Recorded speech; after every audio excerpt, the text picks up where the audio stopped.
Aparo ni mokwongo kaluwore kaka wik osedhi, aneno ka weche mag school unrest aneno ka ang'o we bag matin.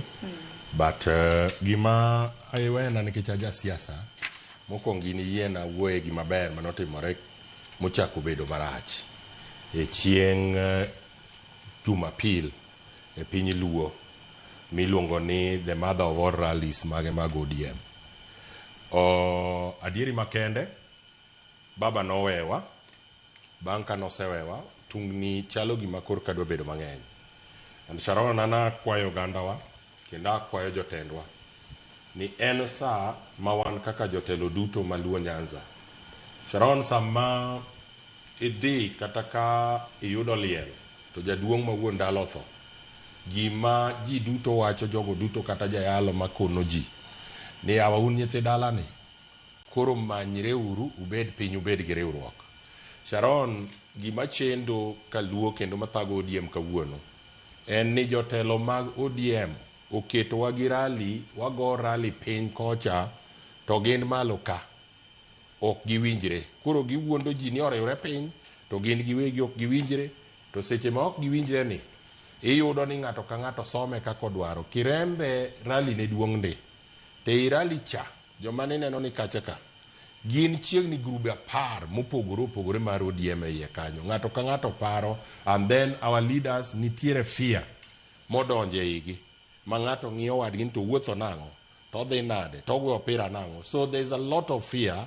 Akwayo jotendwa ni waonge baba kawuono, ng'ato ka ng'ato swallow his or her pride, odog piny kabisa mondo giduto gibed equal level.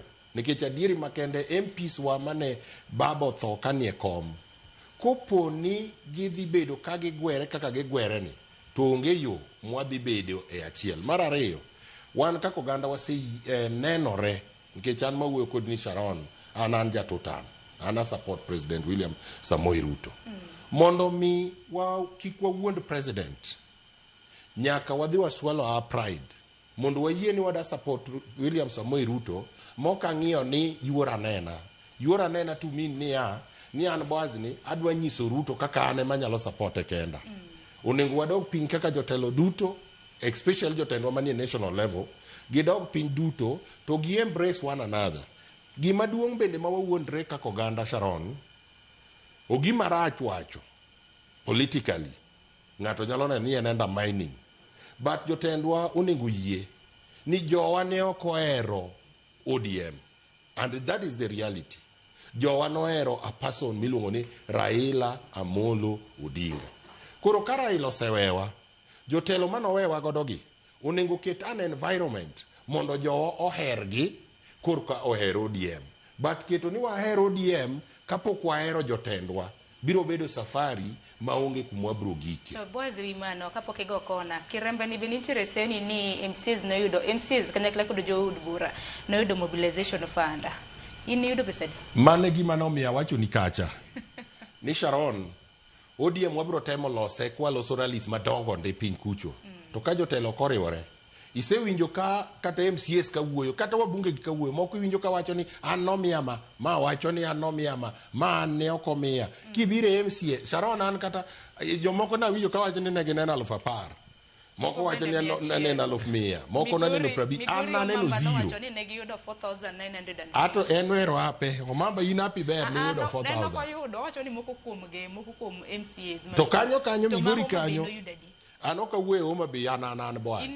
An ne ok ayudo kata much siling.